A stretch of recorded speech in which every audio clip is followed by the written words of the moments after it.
Patagonia, liberar, respirar. Bueno, así empieza el especial, gente. Otra semana más juntos en Conciencia Top New. Y esto está que arde. El especial está que arde hoy. Porque Liliana Dulbeco, que le digo, hola, buen día, amiga, ¿cómo estás? Hola, pero vos no estás grabando sin Sí, que te nos estoy hayamos grabando, sentado. te estoy Nos grabando porque agarraste de me sorpresa. encanta. Hola, Martita No nos González, avisó. ¿cómo estás, amiga? Sorprendida. Buen día. Agarrada infragante. Ah, sí, así. Los tomé de improviso ahí. Hola, Claudio Cruces. Buen día a todos, ¿qué Ah, tal? ¿no sabés cómo está esto, Claudio? Porque Yo entré calladito porque pensé que ya había comenzado el programa. Estaba muy picante, muy bonito. Estábamos charlando entre nosotras. sí, y eso es el especial. Eso es lo que me gusta del especial. Así, desestructurado, conversando. Hace un ratito que ya venimos charlando y tenía unas ganas de... Yo digo, esto lo tienen que escuchar los oyentes.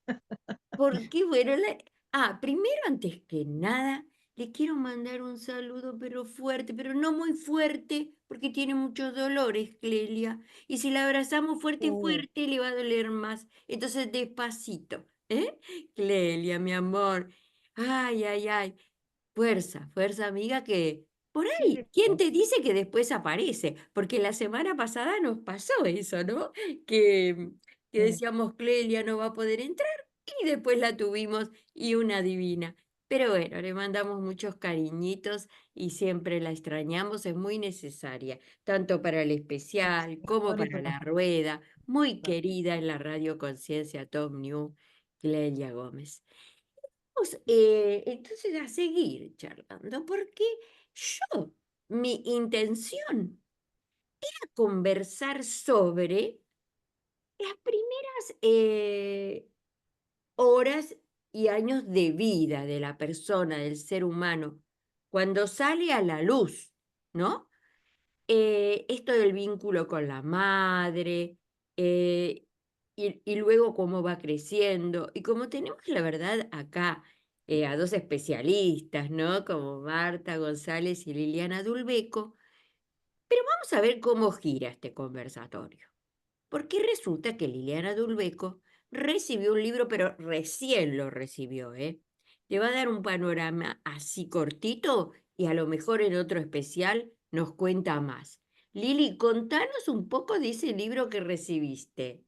bueno, entonces ahora volvemos a repetir lo que estuvimos charlando. Antes que nada, disculpa, antes que empiece Liliana, quiero felicitarlos a todos, sobre todo a Luisa y a su hermana, por el Día de la Radiodifusión.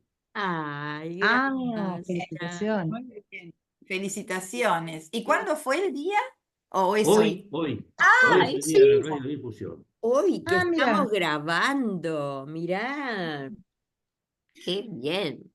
Bueno, les cuento. El libro se llama Capitalistas, Neoliberales, Neuróticos y Limítrofes. Y el autor es Jaime Reig Vidal. Ah, Eh, yo les estaba contando un poquito a ver de qué trataba. Todavía no lo terminé. Voy un poquito menos de la mitad. Va lento, viste, la lectura. Pero relaciona las formas de crianza con las estructuras de carácter, con el momento económico, social y político en el cual se vive. Entonces, hace un desarrollo desde lo que eh, se llamaba en otra época comunismo primitivo, o desde palabras marxistas le decían comunismo primitivo, pero son las comunidades primitivas, y para ello toma a Malinowski, que es un antropólogo que estudió a los nativos de la isla Trovián, y toma a Margaret Mead, antropóloga muy conocida, que también estudió a los originarios de Samoa, de la isla de Samoa. Luego se centra en el capitalismo industrial, que es 1800, 1900, la época de desarrollo del capitalismo, de las fábricas. Fundamentalmente el modelo es la fábrica, el trabajo en fábrica, y el Fordismo, el trabajo en serie, ¿no? Como la película Tiempos Modernos de Carlos Chaplin. Para llegar a la actualidad, que es el capitalismo tardío, más que nada financiero, cuando ya poco es lo que se produce más que nada son las guerras, se trata de otra modalidad donde prima la especulación financiera. Para esto hay, digamos, que diferenciar qué sería un síntoma, como mayormente lo entendemos nosotros acá, porque cuando nosotros vamos a la facultad, lo que estudiamos es el síntoma. Y estudiamos tres estructuras: la neurosis, la psicosis y la perversión. Pero el síntoma es algo que le molesta al paciente, que es un objeto extraño. Puede ser una idea que se le repite en la cabeza, una idea obsesiva, puede ser alguna problemática en el cuerpo, las histéricas de la época de Freud, que se le paralizaba la pierna o el brazo, demás. Y en cambio, la estructura de carácter como la entiende Wilhelm Reich, porque este psicólogo es de la línea reichiana, como dice Marta, no le molesta a la propia persona, sino que molesta a los demás.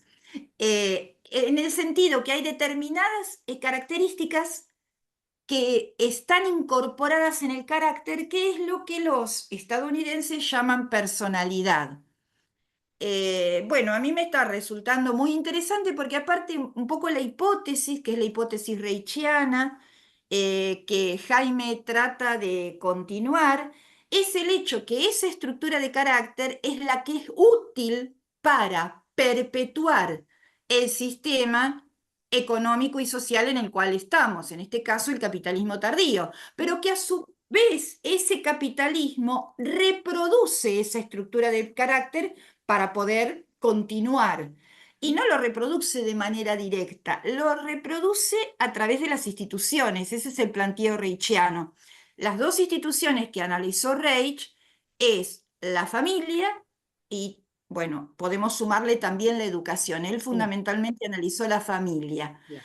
Hoy día tenemos otro fenómeno que es diferente porque ha cambiado la época, que esa estructura de carácter, si bien se gesta en la familia, en los vínculos primarios, que es una familia distinta, ya no es la familia nuclear, madre, padre e hijos, sino que es una familia diferente, la nuestra, tiene una fuerte influencia de los medios de comunicación y de las redes sociales en su conformación. Nosotros acá en Buenos Aires utilizamos mayormente el término subjetividad cuando hablamos. No se utiliza el término estructura de carácter, pero sí se utiliza el término subjetividad. Subjetividad lo definió Silvia Bleichmar, una psicoanalista argentina que estudió en los años 90, en los años 2000, cómo estaban nuestros jóvenes producto del neoliberalismo del gobierno de Carlos Menem, con la desocupación, el trabajo flexibilizado y demás. Y ella define la subjetividad como las características particulares que toma ese aparato psíquico en cada momento histórico. O sea, está atravesado por el tiempo y está atravesado por el espacio, porque no es lo mismo, tampoco exactamente igual lo que vivimos acá que lo que se está viviendo en Afganistán, por ejemplo. Claro. Este, Ah, entonces, de esa manera, Bleichmar define el concepto de subjetividad. mira, Son las formas que el aparato psíquico toma atravesadas por el momento histórico. Ella hermoso. estudió fundamentalmente los años 90, falleció en 2000 y pico, pero para mí son unos desarrollos fundamentales que marcaron esto de correr a Freud de la esencialidad, Mira. ¿no? Y de ubicar el carácter, inclusive los síntomas o la subjetividad en el momento histórico en el cual estamos viviendo. Mm. Bueno, en resumen es esto, digamos, ¿no? ¡Ay, Y qué yo, interesante! ¡Qué introducción! ¿Te diste cuenta por qué empecé a grabar y ni cuenta se habían dado? No nos alejaste. Todo No, eso yo creo que, Sí, Martita. claro, que no se puede separar una cosa de la otra. O sea, la construcción del sujeto, el sujeto se construye en cualquier sociedad, se va construyendo la personalidad. Lo que pasa es que en algunos momentos prima una cosa o prima la otra. El síntoma claramente es lo que la persona siente como que le molesta, lo angustia, lo preocupa, no lo deja hacer lo que quiere, pero por otro lado está ese síntoma con él porque no puede expresarse de otra manera sino a través de este síntoma. En cambio, lo otro que tiene que ver con la identidad, con la subjetividad, como dice Liana, tiene que ver con el ser y el tener. Es decir, el ser tiene que ver con la subjetividad. Y el tener es lo que lleva a todo ese tipo de competencias. Son sociedades que están en etapas de la personalidad que no han terminado de desarrollarse, como el chico que está en ser... la etapa en que él es el que tiene, el que puede, el que pelea, ¿no? Construirse como sujeto implica otra cosa, no es tener, es ser, es poder desarrollarse, es poder relacionarse, es ser sujeto. Ahí Lo está. otro pasa a ser objeto. Espérate que le quiero Entonces, decir a los oyentes que entren al chat a conversar. ¿Y vos cómo te sentís en este momento histórico, en tu país, en el continente donde vives? ¿Cómo estás con esta situación que te rodea? Ay, a mí se me hace un poco difícil cuando la escucho a Lili o a Marta porque ellos hablan con términos psicológicos. Pero yo nosotros, trato de hacerlo más fácil, sí, se ponerlo, o sea, entiende. cuando prima el tener, tomás al otro como objeto. Claro, Entonces, eso es una sociedad capitalista, donde las otras personas son objetos para lograr un objetivo de acrecentar un capital, ya sea con trabajo financiero, lo que sea, y además apropiarse de eso. es como Entonces, es una etapa inmaduro, donde, Marta, para mí. Para bueno, mí donde el tener es lo que prima porque se considera que eso es hacia el ser. Y no es y así. no es así. Así es.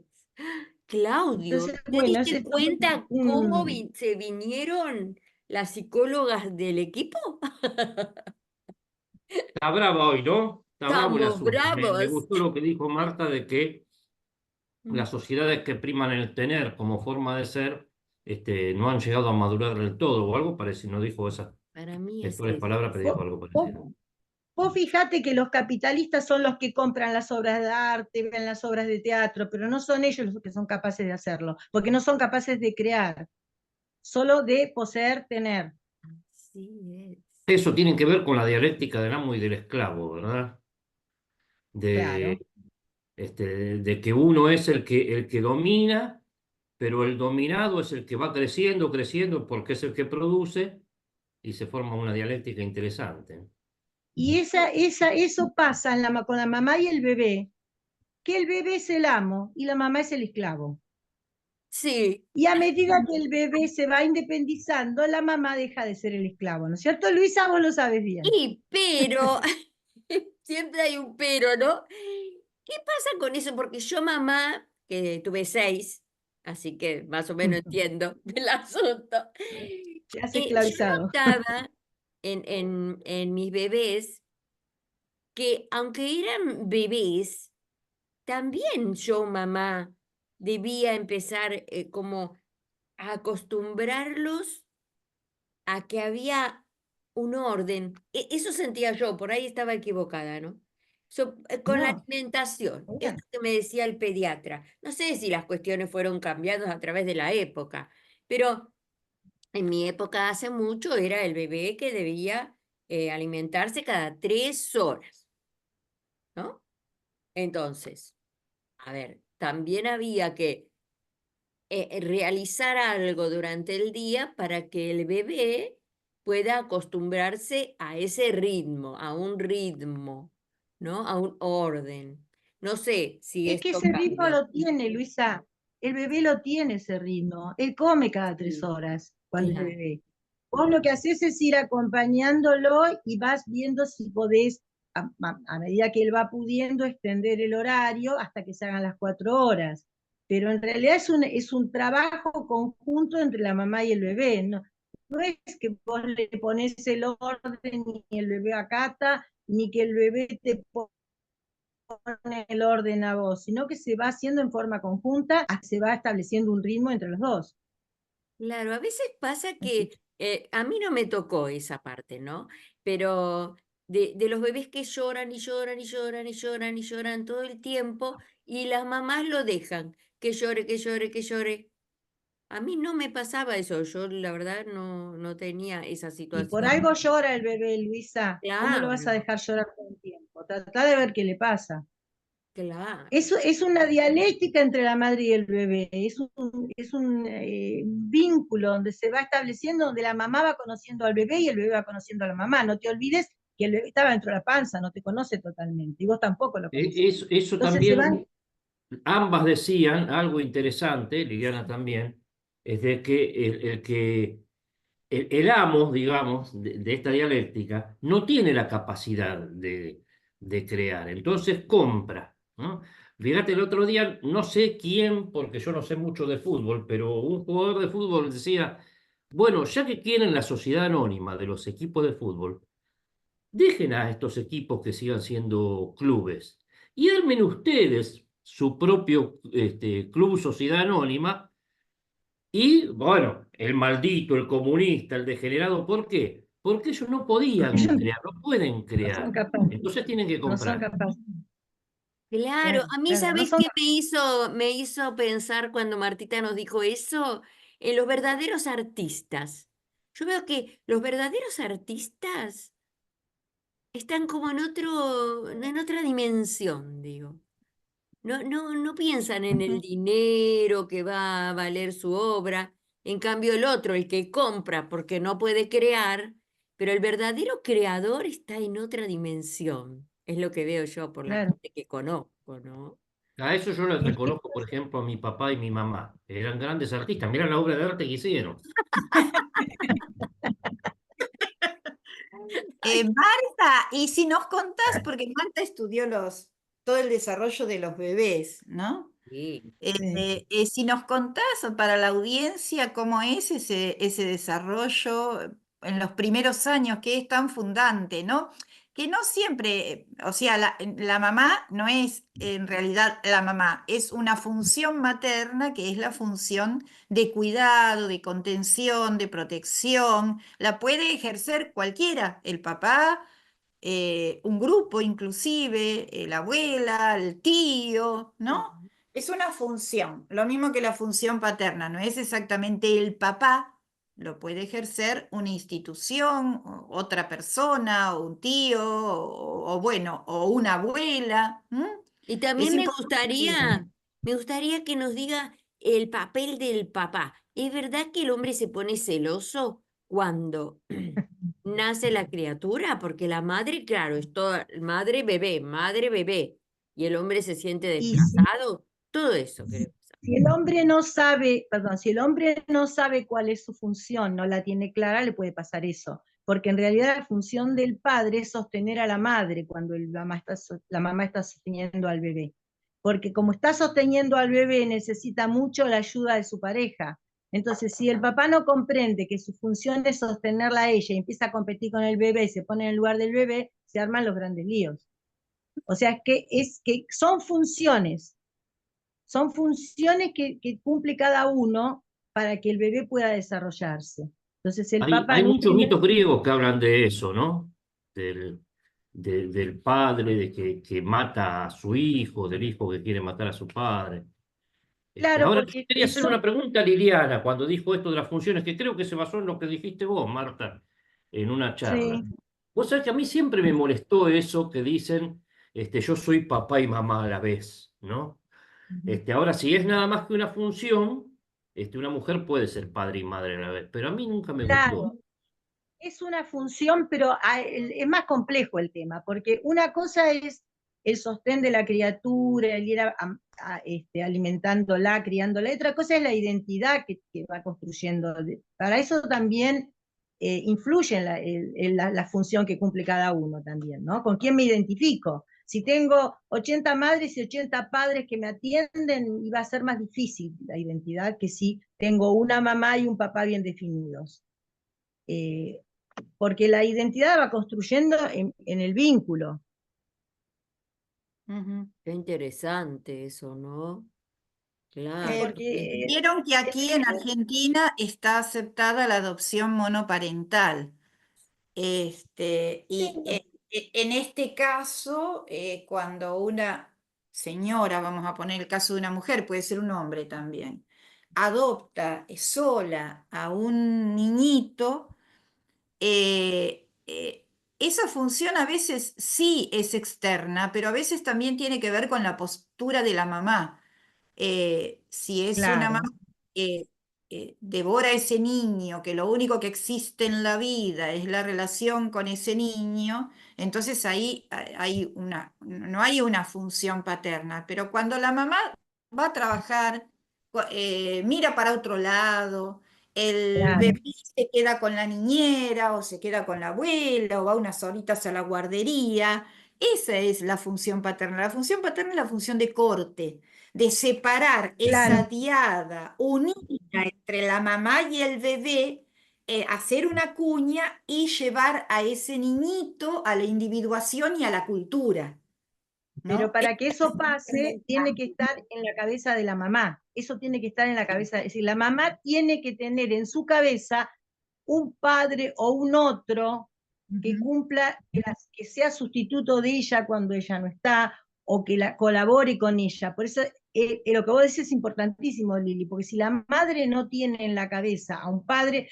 por más que el padre intente intervenir, no lo va a dejar. En ujú, cambio, esta mamá tiene a un padre o tiene un lugar en la cabeza, aunque el padre no esté, puede haber otro que reemplace al padre y cumple esa función. Por ujú. eso son Pero una funciones sola que la persona mamá no tiene puede que... cumplir las dos funciones, ¿o sí?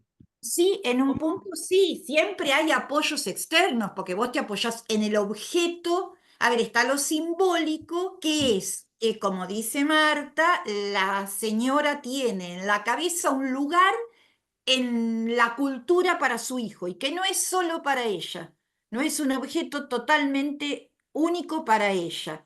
Está en la cabeza, y en los hechos,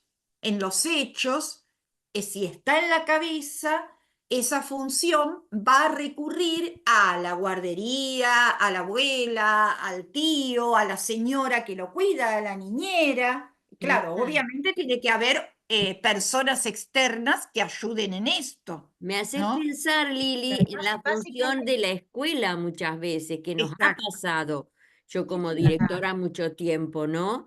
Esa familia que a lo mejor estaba sola la mamá o solo el papá. Entonces recurrían a la escuela a conversar con nosotros, a explicar la situación, ¿no? Y nos sentíamos un poco parte de esa ayuda, colaboración, poniendo ese otro rol tal vez porque no había quien lo cumpla. Es muy interesante eso. También saben qué me hacen pensar el por qué los maestros, que hay muchos maestros escuchando, ¿no? Muchos docentes, por algo cuando la maestra queda embarazada, tiene para sus licencias, ¿no es cierto?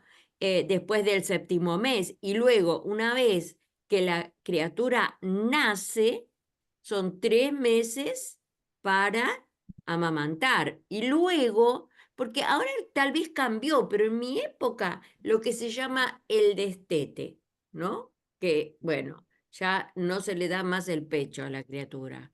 Ahora yo veo que, no sé, no hay como un límite de eso. Otra cosa que había antes, que ahora tampoco, el tema del control de esfínteres. Antiguamente, cuando yo tuve mi bebé, era como que al año ya andábamos con la pelela y andábamos tratando de sacarle el pañal. En cambio ahora los nenes, muchos, entran, Claudio se ríe, pero era así. Ahora los nenes entran al jardín con pañal.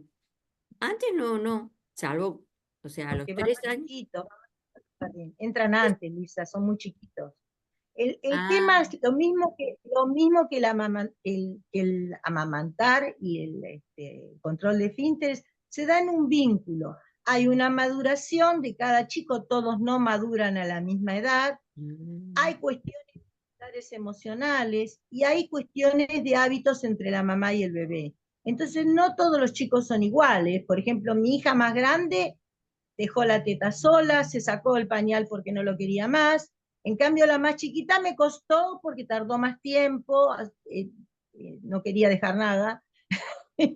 Y bueno, es como que tiene que ver también con el estado anímico de la madre en ese momento, de lo que está pasando en el hogar, de las cosas que están pasando. Hay muchas cosas que influyen, mirá. pero es una maduración neurológica y emocional del chico para que deje los pañales. Y Ah, el amamantamiento también es una cuestión emocional y el chico deja de necesitar la teta cuando no cuaja más la leche y cuando le salen los dientes. Ahí te muerde, así que chao, basta de qué teta. fuerte. Y claro, entonces hay momentos en que el chico tiene que dejar de tomar la teta, pero es algo progresivo, paulatino que se va dando. Y que es el bebé tiene que ir aceptándolo y tiene que ir dejándolo porque aparece la comida, aparecen otros entretenimientos, va cambiando el juego, va jugando con otras cosas y deja de jugar con la teta. O Mira, sea, es un claro, trabajo que tiene que hacer la madre. No claro. hay un preciso que digas, acá hay que cortar, pero hay situaciones que son ya pasan a patológicas, el chico tiene 4 años, ya toma la teta, no, No, sí, está en escucha, claro, pero tiene que ver también si ese hijo es el primero y el único, o si la mamá ya tiene como 5 y va a tener su sexto hijo. ¡Ay, no! O tienen esas mamás que tienen todo seguidito. A mí me pasó, 3 de mis hijos seguiditos, eran así, al año, al año, al año. Y, y me la veía en figurillas para darles de claro, comer. Parecían trillizos porque van creciendo parejitos. claro, Sí, claro, ¿y a un vos qué te trabajo. pasó? Vos que estás en el chat, contanos, ¿qué te pasó o qué te está pasando con esto de la maternidad, tus criaturitas? ¿Cómo te las arreglás? Ahora ya no son tan numerosas las familias, ¿verdad? Ya hay como es más control de la natalidad. Ujú. Luisa, mira, me quedé Sí, con algo que vos dijiste y si me permitís, sí, el papel de la escuela como institución que a veces sirve de cuña. sí. Me estaba acordando cuando yo trabajaba en escuela primaria, estábamos hablando de primer grado, había una señora que llamaba la atención a todo el mundo porque llevaba a UPA a su nenito. Nenita, era una chica, una cosa extraña. Y la intervención de la escuela frente a eso que se observa. Y en el caso de las adopciones monoparentales, hay un foro de adopción que lo llevaba la doctora Eva Giberti, que continúa, todavía sigue existiendo, que es esa institución externa que ayuda a las adopciones monoparentales a que esa díada no se transforme en algo único en el mundo y aquel chiquito, aunque viva solo con su mamá y sea criado solo por su mamá en eje, pueda incorporarse a la sociedad en un determinado momento, ¿no? El papel de las instituciones y de la comunidad, por supuesto, es muy importante. Sí. Ah, En otras épocas, en estas comunidades primitivas, la crianza de los chicos se realizaba entre todos. Es decir, bueno, habría que ver cada uno de los casos, ¿no? Pero en general había una vida comunitaria que apoyaba tanto la crianza como la incorporación a las actividades de la sociedad claro. primitiva en ese caso, ¿no? O mal llamada primitiva, más Claro, sencilla, Lili. más De todas elementaria. maneras, claro, yo creo que voy entendiendo que ese vínculo madre-hijo digamos, es más sano cuando esa mamá, digamos, no, no cierra demasiado el círculo, sino que ella también tiene, ¿no? O su trabajo, o su pareja, o los otros hijos, o alguna actividad. Yo lo veo eso. ¿Sabes qué?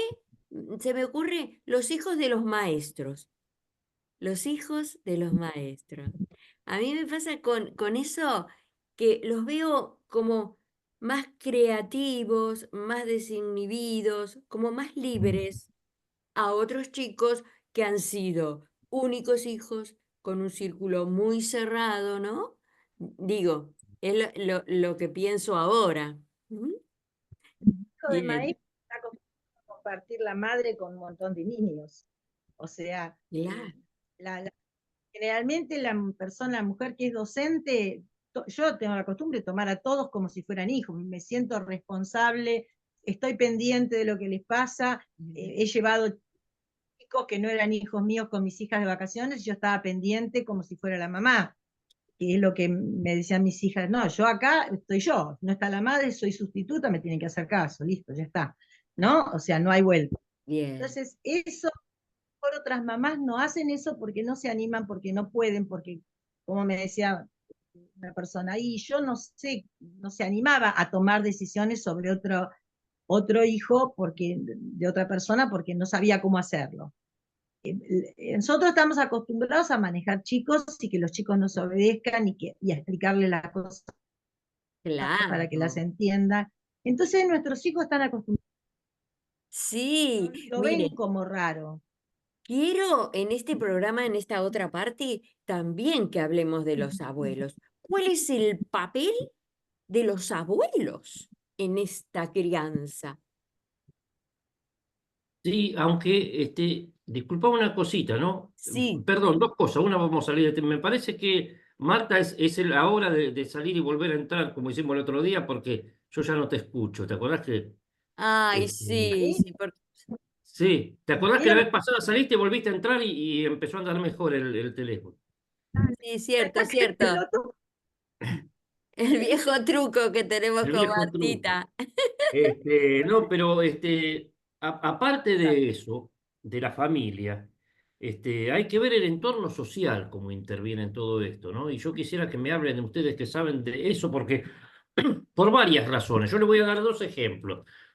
En primer lugar, vivimos en una sociedad que ahora no tiene tanta influencia, pero en otras épocas, cuando nosotros éramos pibes, la iglesia influenciaba mucho, ¿no? Una Sí. iglesia que nos dice que Dios eligió una de sus hijas y la hizo su esposa para que sea su madre. Eso es recontra jodido, ¿no? Y por otro lado, les Sí. cuento algo que es gracioso, pero no es gracioso. O sea, es gracioso, pero es para pensar. Don Jorge Valpardo, un uruguayo que había sido diputado en Uruguay, por el Frente Amplio, y ya estando viejito acá, se entró a dar el debate del matrimonio igualitario, ¿no? Y él dijo, ya, para mí está muy bien que los homosexuales puedan casarse entre ellos. Eso sí, dijo, eso de tener hijos. Y después se quedó pensando y dijo, pero si Hitler tuvo papá y mamá, hay que experimentar. ¿Mm? Me pareció maravilloso lo de don Jorge. Pero bueno, también Bueno, ese tema es un tema para conversar en esto de los Sí, roles, ¿qué tal? ¿no? ¿Qué dicen con eso? que ver con el lugar que se le da al otro. Es el lugar que se le da al otro. Puede ser una pareja donde los dos son del mismo sexo, pero eso no significa que al chico se le oculte la existencia de otro sexo y las elecciones heterosexuales. Y el chico puede elegir también en función de eso. Qué lío es. Yo,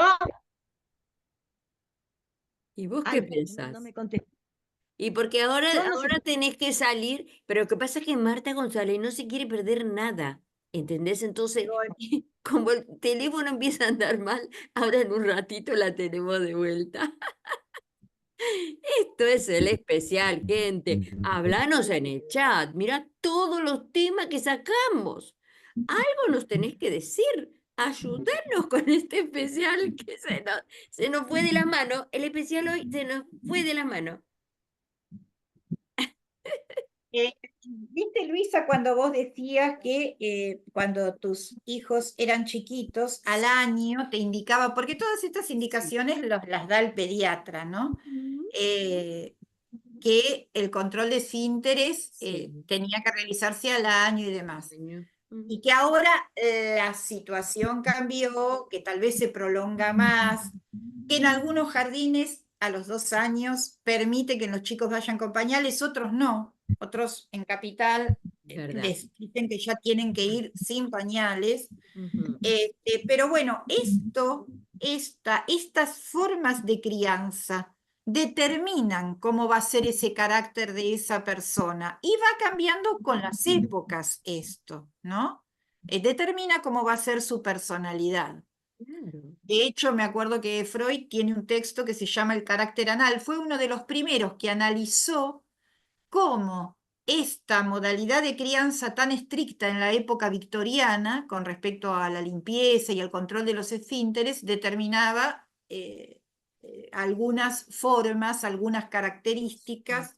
eh, Él lo relacionaba con una cosa del ahorro, con, bueno, algunas características de personalidad sublimadas, porque lo que se hace es sublimar eso, ¿no? El ahorro a veces excesivo, la limpieza excesiva, ¿no? Ya, claro. Tengo que buscarlo el texto porque no lo recuerdo exactamente ahora. No sé si lo recordás, Marta. Ahora vuelve Marta. Ahora vuelve, Marta, sí. Claro, y pensar, Lili, que en la época que yo crié a mis hijos, no comprábamos los pañales como ahora. Era todo, lo lavábamos con el jabón que le decimos jabón blanco, jabón en pan. Lavábamos los pañales de gasa y los colgábamos al sol. Era toda una ceremonia tan hermosa. Y no es como ahora, que yo me imagino qué Y sin presupuesto lavarropa, ¿no, Luisa? Sin lavarropa. sin lavarropa, sin la... Mi suegra, Mercedes, que en paz descanse, mi suegrita hermosa, ella era toda una cosa, parecía que estaba, no sé, ¿cómo te podría decir? Una ceremonia. Era una ceremonia lavar los pañales de los nietos ay, hasta que no estaban blanquitos, blanquitos, blanquitos y después al sol. No sé, el que me está escuchando tal vez que sea de mi época lo recuerda. Yo pienso ahora, pensar ahora lo que gastan los papás en los pañales descartables. Y todavía encima que se extendió más el dejar pañales. Así que bueno, es un presupuesto eso, ¿no es cierto? Sí. Y un problema ecológico. Ecológico, También. además. Ay, no quiero que se me termine el especial sin que me hablen de los abuelos. Yo quiero saber, los abuelos, ¿qué papel tenemos en la crianza de los nietitos? Importantísimo. ¿Se escucha? Sí. Te ¿Se escuchamos escucha? bien. Bueno, Ujú. bueno, casi se me prende fuego el celular. Este, y el rol de los abuelos es importantísimo porque los abuelos ya con los nietos están distintos que con los hijos. No tienen la obligación ni la responsabilidad que tienen con un hijo. Entonces pueden disfrutar, el tiempo es más para jugar, para divertirse. Y es increíble cómo cambia la relación. Yo lo comprobé con mis hijas. O sea, uno siempre tiene elogios y tiene críticas hacia los padres, ¿no? Entonces no quiere que los padres repitan esos errores con sus propios hijos y tiene un montón de prejuicios, ¿no? Y resulta que uno no se da cuenta la vida que se da entre ellos y lo que los enriquece hasta que los hijos te lo dicen. Y pasó cuando falleció mi mamá, mi hija le hizo una poesía, y yo escuchaba la poesía y digo, cuántas cosas que le dio, cuántas, y que yo no me di cuenta, no me daba cuenta, porque era el vínculo entre ella y mi mamá, yo estaba como en otra cosa, ¿no? Yo veía porque yo las enseñé a plantear las cuestiones, o sea, si a ella algo no le gustaba, lo decían, ellas criticaban, no tenían ningún problema. A veces mamá decía, mirá lo que me dice. Bueno, le digo, ella también piensa. Pero sin embargo, en todo eso, lo que se enriqueció, lo que les dio lo mismo mi viejo, ¿no? O sea, como él con sus nietos tenía una actitud distinta de con nosotros. Entonces yo creo que es fundamental el vínculo. Sí, Yo con mis porque, abuelos no tuve tanta relación porque no vivíamos cerca, entonces como que no nos veíamos tanto. claro. Pero recuerdo el cuento que me contó mi abuelo una vez que fui a la casa, ¿viste? Y eso Ay, yo lo qué lindo. recuerdo. Ay, qué lindo. ¿Te acordás Con Claro, porque esto, sí, Claudio, vos no sí, no tenés digo, con esto de los nietos. abuelos hay un problema. Sí. Y es el siguiente, que las nuevas generaciones Mm. están empezando a querer ser padres mucho más grandes. Así que cada vez hay menos Ah, abuelos, ¿no? Sí, tenés sí, razón. eso es Mirá, cierto. claro. Bueno, pero ahí está lo que dice Lili del libro cómo las sociedades van cambiando y van generando cuestiones que después, ¿cómo las resolves? Lo Porque social. tener los hijos tan grandes también tiene sus problemas. Bueno, Mariana, que nos está escuchando, le mandamos saludito a Mariana y Quique, que son abuelos de grandes ya, porque tienen 3 hijos varones y pensaban que no iban a ser abuelos. Y sin embargo, nació Franquito, que tiene 4 años, y los tiene locos. Personaje. Claro, y vemos ahí en esa relación, porque mis nietos ya son grandes, pero en Franquito yo veo que los padres están muy ocupados, ¿sí? Con sus trabajos, sus empresas, lo que fuere. Entonces, el tiempo que Franquito pasa con Mariana y Quique, es increíble. Ahí Mariana desatiende la radio, esto es para que entiendan cuando Mariana no tiene tiempo, es porque está Franquito. Porque Franquito, la vez pasada Mariana me mandó un mensaje y lo dejó por la mitad porque se escuchaba a Franquito que le decía, no, no, que no mire el celular. Ay, ay, ay, este Franquito. Y así es, los abuelos somos un mal necesario. Pero yo Y te... otra Yo creo cuestión es que los abuelos que compiten con los nietos ahora, porque vos ves dos chicas lindas en la calle y una es la nieta y otra es la abuela, Así. ¿no? Yo recuerdo a mi abuela haberla visto anciana siempre y murió mm, a los 80 años y cuando ella tenía 40 para mí ya era una vieja, se ponía el batón, bueno, era otra cultura, pero hoy ¿Verdad? las abuelas se ponen los jeans ajustaditos y salen a bailar con la nieta, ¿no? Sí, es verdad, sí, sí, sí, tal sí. cual. Los abuelos, qué También hay lindo. otro fenómeno que se ve bastante en la Argentina, sobre todo en los últimos años, a partir de los 90, 2000, y que hay mucho abuelo que se hace cargo de nietos. Justo. Entonces Eso ahí es, hacen, ya es otra historia. Ya es otra historia porque no ahí pueden hacen cumplir el rol de de abuelos. No pueden ¿cómo? cumplir. Claro. Exactamente. Ahí vos sabés que me pasaba, perdón que te interrumpí, Sí, sí, me sí, sí. pasaba con pacientes que venía la abuela y ellos me decían eso, que no podían disfrutar de su nieto porque tenían que estar cumpliendo el rol de padres. O sea, Claro. pasaba eso. Y Y ya eso estaban pasa muy cansados porque porque, bueno, hay una cierta irresponsabilidad a veces por parte de los papás, o porque son muy jovencitos, o porque se separan, ¿no? Por mucho desmembramiento familiar también. Entonces, a quien se acude es fundamentalmente a los abuelos. Acá encontré esto que yo me quedo buscando a veces, la relación entre esta forma de crianza con respecto al control de esfínteres y determinados rasgos de carácter. Ah, Esto mira. hoy, lo acabo de encontrar. Mm, Dice, las eh, personas que me propongo describir sobresalen por mostrar en reunión regular las siguientes 3 cualidades. Son particularmente ordenadas, ahorrativas y pertinaces. Ordenado incluyo tanto el aseo corporal como la ay, no me sale la palabra, escrupulosidad escrupulosidad. en el Igual. cumplimiento de pequeñas obligaciones y la formalidad. Lo contrario sería desordenado, descuidado, el carácter ahorrativo puede aparecer extremado hasta la avaricia. La pertinacia acaba en desafío al que fácilmente se anudan la inclinación a la ira y la manía de venganza. ¡Ay, Es, Dios! ya lo estudió Freud en su momento, ¡Qué como cuidado! características exageradas de esa manera de crianza, de control de esfínteres temprana y a veces rigurosa, Puede ¿no? ser uno de las causales, no siempre es así. Sí, sí, Porque sí. como dijimos y Claudio nos dice, ¿no? Lo social, un montón de otros factores que intervienen.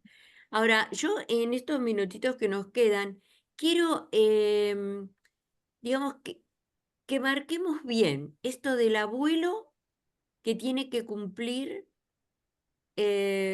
el rol de padre. Entonces no puede disfrutar su rol de abuelo. Yo creo que va, Claro, yo creo que va en los padres, tanto papá como mamá, entender que sus padres ya tienen cierta edad y no, yo por lo menos siento hasta físicamente que no estoy como para cumplir ese rol de papá o mamá cuando me dejan mi claro. nietito o mi nietita de 3 añitos, lo tengo que estar corriendo, que se me cae. Siempre recuerdo a mi suegra también otra vez, que en paz descanse, cuando yo tenía, era maestra cerca de casa, ¿no? Vuelvo de casa, Mercedes, mi suegra, estaba cuidando a Mercedes, mi hija, que ahora ya tiene sus 40 años, y todavía recuerdo a mi suegra con Mercedita en brazos, pálida, asustadísima. Y yo digo, hola, ¿qué pasó? Se me cayó. Y Mercedes era bebé, no recuerdo bien en la etapa que estaba, creo que estaba aprendiendo a caminar. Yo no le di importancia porque Mercedes se caía cada rato, vivía más en el suelo. Porque en realidad, yo digo, pero no te hagas problema, abuela, le digo, sí, está más cerca del piso que nosotros, o sea, no, era una cosita de nada en realidad. Pero claro, ella a su edad lo veía como, ay Dios, me dejaron cuidando a mi nieta y se me cayó, ¿no? O sea, esto nosotros, papás más jóvenes, tenemos que entender esas limitaciones. Y yo una vez escuché, ¿no? No sé si era un pediatra, que decía que hay un tiempo limitado. Yo creo que, Claro. no sé si es hasta 4 horas que los abuelos pueden cuidar a los nietos, ¿no? Que sería un tiempo prudencial. Pero luego hay que ver, Claro. porque no estamos preparados para esa actividad tan intensa de cuidar a las criaturas, ¿no? Sí, hay otro fenómeno también, Luisa, que me parece en estos últimos tiempos. Ujú. El narcisismo de los padres. Los padres no pueden, a ver, para criar un hijo uno tiene que hacerse a un costado durante un tiempo, prudencial hasta que más o menos está criadito y ya puede hacer ciertas cosas por sí mismo. Pero hay que retirarse. Es inevitable, digamos, que los padres dejen de hacer cosas o quien esté al cuidado de un chico porque hay que atender. Es decir, a ver, la característica del ser humano es que nace indefenso. La indefensión es la característica del humano. Necesita acompañamiento durante bastante tiempo como para poder valerse por sí mismo. No es como el caballito que se levanta y ya sale solito apenas nace. Si nosotros a un bebé lo dejamos desprotegido, muere. Necesita que lo alimenten, que lo alcen, que lo sostengan, que le den cuidados médicos. Y una de las dificultades que a mí me parece de la época es el excesivo narcisismo de no poder dejarse a un costado como para poder atender a otro. Entonces, como los chicos si no los atienden se mueren, alguien tiene que tomar esas funciones. Y bueno, y a veces las toman los abuelos, esa función. Es Exacto. una generación individualista, narcisista, y fundamentalmente, Qué ¿no? Me parece. importante, Lili. Qué Y, importante y- para... y y poco proclive al esfuerzo, Ahí en está. el sentido del término. Claro. Para poder lograr algo en el ámbito que cada uno elige y que uno quiera, no viene todo el cielo, todo regalado. Hay que esforzarse, hay que tener una actitud de trabajo, de compromiso. Y justamente ayer, bueno, viajando en un remis, decía esto el señor. Los jóvenes no se consigue, a veces no quieren, no lo digo desde una mirada jodida, digamos, ¿no? Pero a veces no quieren trabajar por determinada cantidad de dinero porque es más fácil vivir de los padres o de los abuelos, decía el señor del remis. Y a ver si pasa, ¿no? Mira, Eh, vos sabés que no lo digo con eh, una mirada prejuiciosa de son vagos y demás, pero no, no. para conseguir algo, hay que esforzarse, para conseguir lo que sea, hay que trabajar, hay que dedicarse, hay que comprometerse. Bien, bien. Y Yo te quiero a veces agregar algo a lo que vos decís, Sí, que Marta. yo recuerdo una experiencia. Yo empecé a trabajar muy joven, tenía 18 años cuando era maestra. Ujú. Empecé a los 18 y dejé a los 36. Todo ese tiempo trabajé como docente. Y yo trabajé siempre en el mismo colegio, en el Porres. Entonces yo tenía los primeros alumnos, iban creciendo. Después me tocaban los hijos de los primeros alumnos y me han tocado hasta los nietos de los primeros alumnos, porque en esa zona son padres muy jóvenes. Los primeros alumnos que yo tenía, venía la mamá a traerlo, a buscarlo, venían a hablar conmigo las mamás, se hacían cargo de la educación de los hijos. El segundo grupo venía ya la abuela, porque la mamá trabajaba. Entonces venían muchas abuelas a traer los chicos y a llevarlos al colegio, y hablaba con la abuela que después le comentaba a la madre. Los últimos venían solos con la llave de la casa colgada al cuello. No había ni madre ni abuelas. Esos chicos, ¿qué formación y qué educación y qué concepto de cuidado tenían? Claro, Se claro. volvían a la casa con la llave y entraban solos porque no estaba ni la mamá, ni la abuela, ni nadie, hasta que llegaba la mamá o quien sea. Ay, Entonces, es difícil que uno pueda transmitir algo que no recibió, Lili. Y yo creo que estas generaciones, y ahí viene todo lo que dice este hombre del libro, cómo se van destruyendo la generación a pasos, ¿no? Porque al no haber una madre o al no haber una abuela, ese chico cuando es grande, y yo veo en padres separados que tienen hijos, y esos hijos van de una casa a la otra con la mochila, y hay una falta de formación con respecto a los cuidados, ay, ay, ay. porque Se nos eso va es lo que está faltando. terminando, chicas, se nos va terminando el especial. Claudio se nos tuvo que salir. Clelia no pudo entrar, sigue enfermita. Y yo digo, no, es mi conclusión, no sé, ustedes en el saludo me dirán, la maternidad, la paternidad es un acto de entrega, de amor, ¿no? Como dice Lili, de desprendernos de nuestros egos, de nuestras, a ver, Y para de responsabilidad, Luisa, Claro, responsabilidad. responsabilidad. Ahí vamos.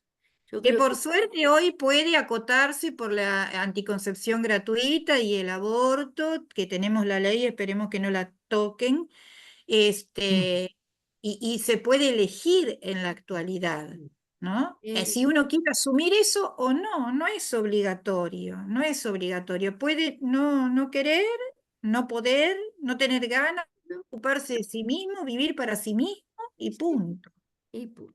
claro, pero con querer no alcanza, hay que tener formación, y generalmente pasa que si no tenés una formación familiar de madre o padre que se han ocupado, difícilmente puedas hacerlo. O por lo menos tener acceso a ayuda, que en algunas épocas había mucha información con respecto a cómo criar a los hijos. Yo veo que ahora no hay nada, o me Claro. parece a ¿Qué, mí, no qué sé. mensaje para las escuelas, para los equipos orientadores, ¿no? Los Claro, talleres de claro. padres, que antes los hacíamos, volver a Había eso. talleres de padres. Sí. Está No bueno. hay nada de eso Te ahora. acordás, Marta, la escuela de padres? Claro. Ujú. Sí. Claro, que tantos había, años había estuvo aquí en formación y había Argentina. intención de modificar, de hacer las cosas lo mejor posible. Ahora no hay, no saben qué hacer, no hay quien informe, nadie opina, y es un desastre. Yo veo eso, ¿viste? Y bueno, después de No sé escuchar si este especial, de que ya nos estamos yendo, volvé a ver, ¿qué estuviste haciendo con tus hijos? ¿Qué estás haciendo? A ver, si algo te quedó por ahí, contanos en el chat. Y nos vamos yendo. Hasta la semana que viene. Chau, Martita, Chau, chau, muchas Lisa, chau, gracias, Marta Lili. González, muchas gracias, Liliana Dulbeco, Hasta la gracias, próxima. Claudio Cruces, y nos vamos. Bye, bye.